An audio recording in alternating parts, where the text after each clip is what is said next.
La conférence, il faut le dire et le redire, c'est l'un de ces moments historiques forts pour le Bénin. Comme je vous le disais, personne ne savait si ça allait réussir ou pas, tellement il y avait d'incertitudes.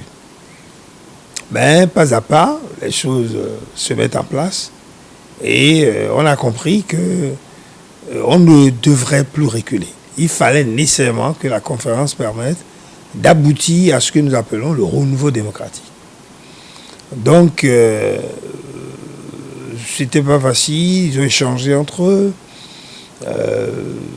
Les gens se disaient, est-ce que ce ne sont pas ces moments de défoulement qu'on organise et qu'après, bon, on met fin aux tractations sans qu'on ait abouti à quelque chose de sérieux. Beaucoup de délégués pensaient cela. Le PAPB va nous réunir, on va organiser des choses, et puis rien ne tiendra. On va mettre fin à tout ça. Non, les délégués ont dit net. Il faut qu'on continue et qu'on aboutisse. C'est pourquoi, tout de suite, ils ont compris qu'il fallait proclamer la souveraineté de la conférence et la force exécutoire de ces décisions. Ça a été un événement important dans l'événement que constitue la conférence nationale. C'est vrai, les cassis du PAPB, toute la marmaille structurelle du PAPB n'en voulait pas.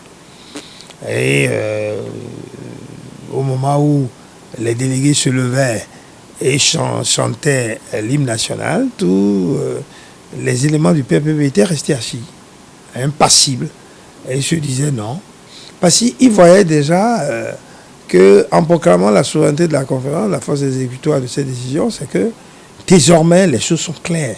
Ça veut dire que ni les délégués, ni le PAPB ne peuvent dire autre chose que d'accepter, puisque c'est la souveraineté des délégués. Et les délégués représentaient le peuple béninois. Donc le président Kérékou, il faut saluer sa mémoire. Il a compris. Et il a dit des phrases intéressantes. Il appelle le peuple béninois témoin pour que toutes les conclusions issues des travaux de la conférence soient respectées dans l'ordre et la discipline. Il aime bien cette phrase. Et il a encore ajouté quelque chose d'intéressant. Ce n'est pas du défaitisme, ce n'est pas de la capitulation, mais c'est une affaire de responsabilité nationale. Il était le patron, il était le chef de l'État. Si ça échouait, mais c'est grave. Pour lui-même, son avenir. Il le savait. C'est pourquoi il a pris ses dispositions. Et avec le discours de clôture, nous sommes entrés dans l'ère du renouveau démocratique, qui dure depuis 35 ans. C'est pas mal. Et la démocratie et le développement, ça se suit. L'un ne peut jamais aller sans l'autre. Et il faut travailler pour le pays. Et moi, je le dis, je constate. Le président Talon travaille pour le Bénin, avec son gouvernement. Moi, je sors. Moi, je ne suis pas un journaliste de bureau. Moi, je sors pour aller voir qu'est-ce qui se passe, qu'est-ce qu'on fait. Tout le pays est en chantier. Allez dans toutes nos régions, vous allez voir. On travaille tous les jours, au quotidien. Ça, c'est pour le progrès, le développement de notre pays. Donc, la démocratie, oui. Le renouveau démocratique, oui. Mais le développement des infrastructures, de l'école, de l'agriculture, des affaires sociales, oui. Il faut penser aux plus démunis. Il faut que l'école amène l'enfant à apprendre un métier et à s'en sortir demain pour éviter le chômage. Il ne faut pas toujours se greffer sur l'État. La fonction publique, non. Il faut développer le libéralisme économique. Il faut ouvrir tous les chantiers à ceux qui veulent développer le pays. Le secteur privé, c'est important. Kaya, le Bénin évolue. On a tellement connu tellement de problèmes. On est arrivé même jusqu'à vouloir faire la sécession. Il y avait des idées donc, fondamentalement de pouvoir changer le nom du pays, le nom du Dahomey là, parce que le nom Dahomey posait problème. Et c'est ainsi qu'on en est arrivé, bon, avec les recherches et tout, on en est arrivé au nom Bénin, au changement donc du nom Bénin. Et quand on a évolué, la manière dont on a géré le problème pendant près de 8 ans. Après, on est retombé encore dans la catastrophe. Véritable catastrophe, au point où on en est arrivé même à l'année blanche. Vous savez bien, le problème de salaire, il n'y en avait pas. Et si ces souffrances, les Dahoméens, les devenus béninois, ont beaucoup souffert. Et c'est sur cette base-là, on a failli la guerre civile à plusieurs reprises. Je dis bien la guerre civile. Et finalement, avec le génie créateur des Béninois, on est arrivé à trouver cette idée générale, à savoir pourquoi nous n'allons pas nous asseoir ensemble. Donc les différentes structures du pays, on puisse s'asseoir pour nous regarder ensemble, pour voir fondamentalement les problèmes qui se posent à nous et qu'on puisse prendre des décisions. D'où justement cette idée donc, de la conférence nationale des forces vives.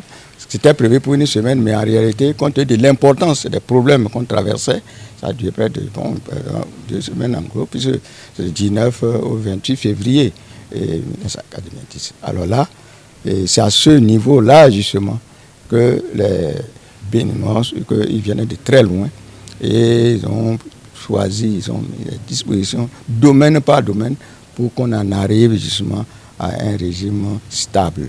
Et c'est ainsi qu'au moins de ce temps-là jusqu'à maintenant, et ce qui a été décidé au niveau de la conférence nationale, les régimes qui viennent essayent de faire ce qu'ils peuvent, et en commençant par le premier régime avec Osoglo. Mais au fur et à mesure qu'on avance aussi, on a constaté, je dis bien, au début là, ce n'était pas aussi facile. Puisque déjà en 1991, un an déjà après, il y a eu des problèmes de fonds, de tentatives et tout. Bref, on ne peut pas aller dans les détails et on va aller à cela. Bon, quand finalement, ce système-là, ça a donné l'exemple à l'ensemble de l'Afrique. Et le Bénin était devenu un modèle. Et vous voyez comment les gens venaient pour voir comment on a fait pour éviter la guerre civile. Parce qu'ailleurs, il ne fallait pas le plus pour que les gens s'entretuent entre eux. Et ce qui est passé au Bénin, c'était grave, mais les Béninois, le génie béninois a pu permettre de surmonter tout ça, nous retrouver en frères pour sortir ce système-là qui est réellement le produit du génie béninois, la conférence nationale. Quand on dit nationale, c'est toutes les couches qui étaient concernées, toutes les couches, tous ceux qui ont des choses à dire. Si mes souvenirs sont bons, c'est à peu près de 488, qu'ils ont arrondi à 500 participants, près de 488 participants au congrès là, pendant près d'une semaine pour parler du pays, domaine par domaine. Qui a fait quoi, qui a dit, ainsi de suite, finalement. Nous nous sommes pardonnés, les Béninois se sont pardonnés. Et tous ceux qui étaient partis, ceux qui avaient subi les affres, donc des différents changements qu'on a connus, les différents coups d'État qu'on a connus, il y en a vraiment qui ont beaucoup souffert à l'extérieur, ils sont revenus pour pouvoir construire ensemble notre pays. Et c'est dans ce cadre-là qu'on a évolué jusqu'à maintenant. Et de temps en temps aussi, il y a des tentatives de remise en cause, certains aspects, certaines décisions, alors qu'en réalité, ces décisions qui ont été prises, c'est pour l'intérêt de l'ensemble du pays et non pour l'intérêt donc des individus particulièrement.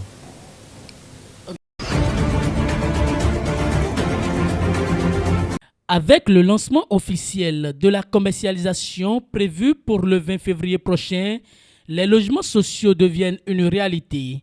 Lors de son intervention, le ministre José Tonato a souligné l'engagement du gouvernement à améliorer les conditions de vie des populations via des projets immobiliers abordables. Ce que le gouvernement a porté comme ambition, adossé à la vision de la rupture du Bénin révélé, et tout le monde se rendra compte que le programme de logement de Rouedo, qui est une cité de 11 000 appartements et villas individuelles, procède d'une très grande ambition. À date, depuis les indépendances, c'est le plus gros programme immobilier consacré au logement jamais réalisé dans notre sous-région. Je vais parler de l'Afrique de l'Ouest. Mais avant tout ça, il faut rappeler que le gouvernement a un programme qui découle d'une déclaration de la politique nationale de l'habitat, déclaration qui ambitionne de faciliter l'accès du plus grand nombre à un logement décent et à moindre coût. À moindre coût touche forcément aux classes moyennes et moins aisés, et donc à la réduction de la pauvreté. Vous savez très bien que le logement fait partie des 5 besoins fondamentaux, j'allais dire presque besoins érigés au rang des besoins fondamentaux par les droits de l'homme et aussi par notre Constitution. Et donc, c'est l'un des programmes phares qui tient le plus au cœur du président de la République. Le gouvernement a pour rôle de créer l'environnement. C'est ce qu'on fait avec le programme asphaltage, avec le programme assainissement, avec la protection côtière, avec tous les investissements pour relancer notre économie. Et le gouvernement veut donner l'exemple par ce programme de 20 000 logements comme pour amorcer la pompe, montrer le chemin au secteur privé qui, normalement, doit développer la promotion immobilière. Le directeur général de la société immobilière et d'aménagement urbain SIMO, Moïse Achille-Oussou, a salué le rôle des partenaires dans ce projet. Il a précisé que les financements proviennent principalement du gouvernement qui a pris en charge les travaux de viabilisation de Ouedo. Une partie significative est aussi issue de contreparties liées à des fonds extérieurs. Donc la modalité prioritaire principale sur le programme, c'est de la location à cession. Donc vous rentrez en tant que locataire, on calcule le loyer, la mensualité correspondant à votre choix et en tant que locataire, comme la loi l'indique, vous payez 3 mois de caution. Lorsque vous êtes retenu, on vous remet votre clé et à la fin de chaque mois, vous payez votre loyer jusqu'à finir la période. Avec moins de 100 000 francs, vous pouvez entrer 100 000 francs mensuels. Vous devenez propriétaire de votre logement. La grille donc sera rendue publique dès le 20. Et à partir de ce moment, comme la demande est très forte, nous allons ouvrir la plateforme de réservation pour permettre à chacun donc de déposer son dossier et à la commission d'attribution ensuite d'analyser et d'attribuer aux bénéficiaires. Donc tout se fera de façon électronique et transparente. Pour avoir droit à un de ces logements, il faudrait finaliser, compléter la procédure de réservation, qui n'est pas à confondre avec les manifestations d'intérêt. Les candidats sont donc invités à contacter la SIMO pour obtenir des informations détaillées sur les critères d'éligibilité et les démarches.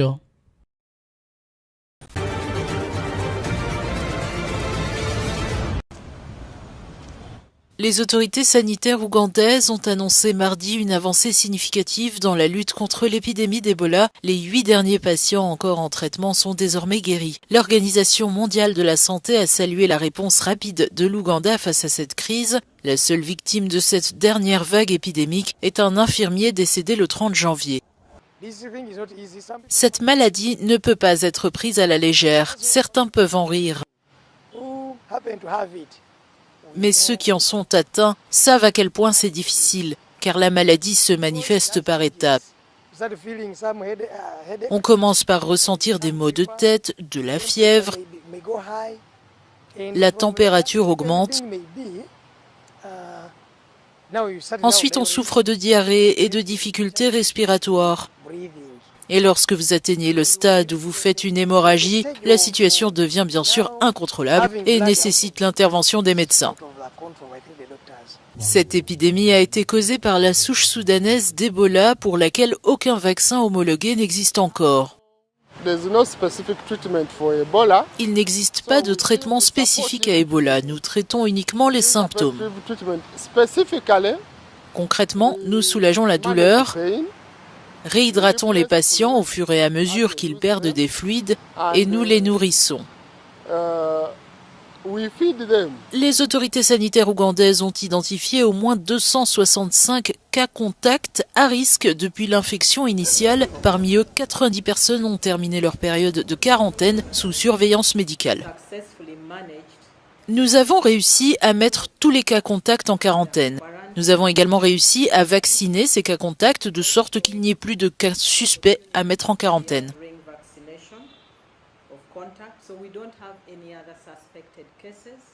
Depuis début février, l'OMS a lancé une étude clinique pour tester la sécurité et l'efficacité d'un nouveau vaccin. Il s'agit du premier essai d'évaluation d'un vaccin contre la souche soudanaise de la fièvre hémorragique à virus Ebola en pleine épidémie.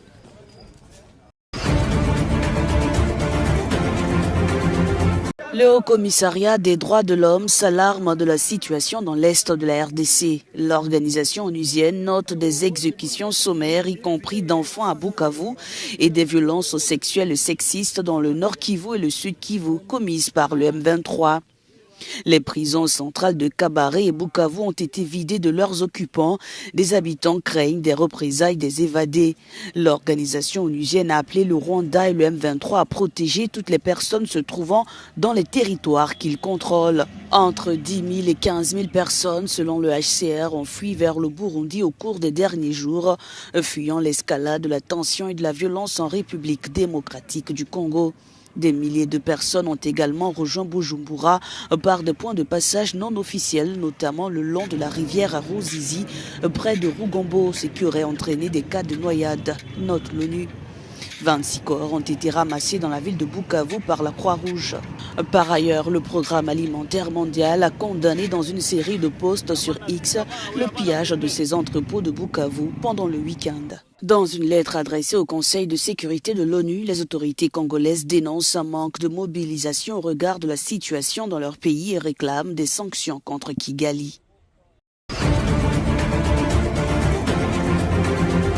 Des tirs meurtriers des forces de soutien rapide ont visé cette semaine un camp de déplacés de Zamzam frappé par la famine dans la capitale de l'État du Darfour. Des centaines de familles ont fui. Le porte-parole du secrétaire général de l'ONU a tiré la sonnette d'alarme sur la situation humanitaire extrêmement préoccupante dans ce camp. Nous sommes particulièrement préoccupés par l'impact de la violence sur les civils à l'intérieur et autour du camp de déplacés de Zamzam à El Fasher, la capitale du Darfour Nord, suite à l'escalade des hostilités au cours de la semaine dernière. Environ 5500 personnes ont été déplacées et ont cherché refuge dans la localité de Chamal Jabal Mara au Darfour central. L'Agence des Nations Unies pour les réfugiés et 33 partenaires internationaux et locaux ont lancé un appel de 633 millions de dollars pour venir en aide à près de 892 000 réfugiés et exilés, ainsi que plus de 165 000 membres des communautés d'accueil au Soudan touchés par la guerre.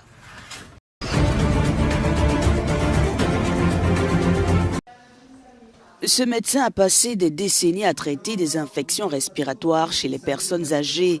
Il se montre plutôt sceptique quant à l'évolution de l'état de santé du pape François, admis à l'hôpital Gemelli de Rome dans un état passable après l'aggravation d'une bronchite. Le pape risque une pneumonie à cause de cette bronchite polymicrobienne qui semble être, d'après les données dont nous disposons, résistante à certains antibiotiques. Nous verrons l'effet de cette nouvelle thérapie dans 4 ou 5 jours. Nous verrons si le patient va mieux ou non. Farmacologica.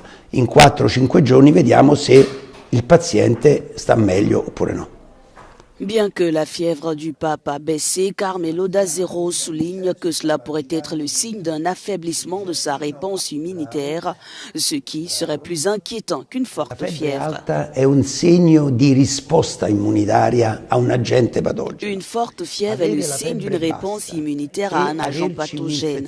Une fièvre basse et une infection bronchique grave, parce que le pape a une infection grave, parce qu'ils ont dû changer d'antibiotiques, sont le signe d'une réponse immunitaire diminuée. Et cela nous inquiète un peu plus, disons-le. Peut-être que s'il avait eu de la forte fièvre, cela aurait été mieux. Le Vatican a annulé les audiences papales du week-end et désigné des représentants pour supplier le pape qui est toujours hospitalisé.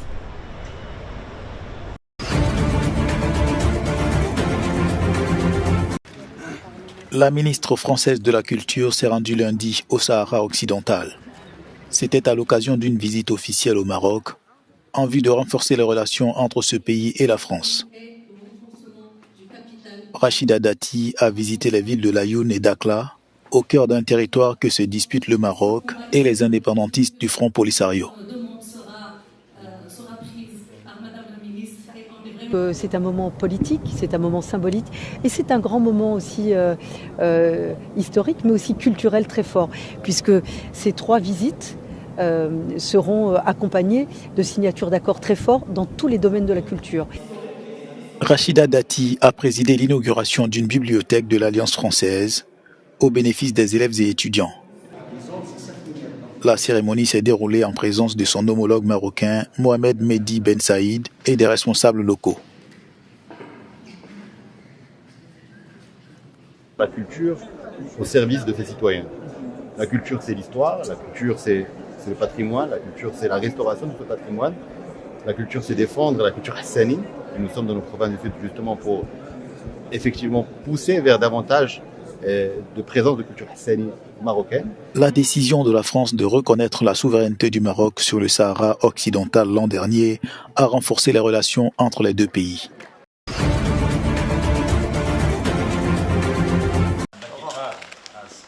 À Téhéran, le ministre iranien des Affaires étrangères Abbas Araghchi a reçu lundi soir son homologue soudanais Ali Youssef Ahmed el-Sharif. Cette rencontre vise à renforcer les relations bilatérales entre l'Iran et le Soudan. 2 protocoles d'accord ont été signés, l'un sur l'exemption de visa diplomatique, l'autre sur la création d'un comité politique conjoint. Plus tôt dans la journée, le ministre soudanais des Affaires étrangères a rencontré le président du Parlement iranien, Mohamed Bakr Kalibaf, qui a réaffirmé son soutien à la stabilité du Soudan, en pleine guerre contre les forces de soutien rapide. Au cours de son déplacement en Iran, le chef de la diplomatie soudanaise s'entretiendra également avec le président iranien Massoud Pezeshkian. Cette visite marque un tournant dans les relations irano-soudanaises, avec une volonté affichée d'élargir les échanges politiques et économiques.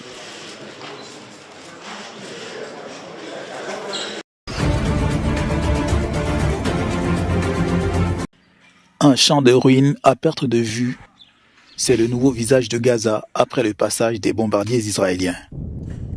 Pour ses habitants de retour chez eux, habiter ici est devenu tout simplement impossible, même après un mois de répit dans la guerre entre Israël et le Hamas.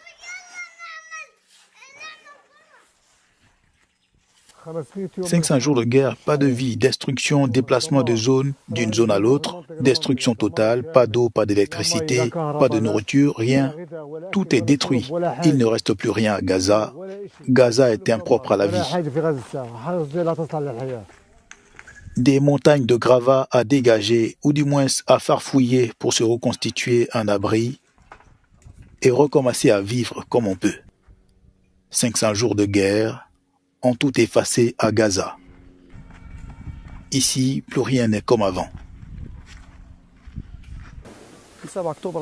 Depuis le 7 octobre jusqu'à aujourd'hui, nous n'avons vu aucun signe de vie. La vie a complètement disparu. Il n'y a ni électricité ni eau. Nos sentiments à l'égard de nos enfants ont changé. Les habitudes de nos enfants ont changé. Leur morale a changé. Tout cela a eu un impact sur nous et sur nos vies. 245 000 logements détruits, avec plus de 92% des routes principales et 90% de la population de Gaza en fuite, chiffres officiels.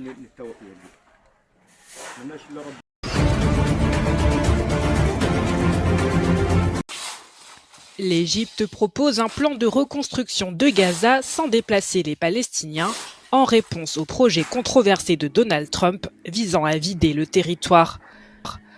Selon le journal Al-Ahram, ce plan prévoit des zones sécurisées où les habitants seraient relogés temporairement, tandis que des entreprises égyptiennes et internationales reconstruiraient les infrastructures. L'Égypte en discute avec des pays européens, l'Arabie saoudite, le Qatar et les Émirats arabes unis. L'objectif, financer cette reconstruction estimée à 30 milliards de dollars. De son côté, Israël exige l'élimination du Hamas avant toute aide internationale. L'Égypte, elle, propose une administration palestinienne neutre et une force de police restructurée. Mais l'avenir de Gaza reste incertain entre discussions sur sa gouvernance et négociations en cours sur un cessez-le-feu durable.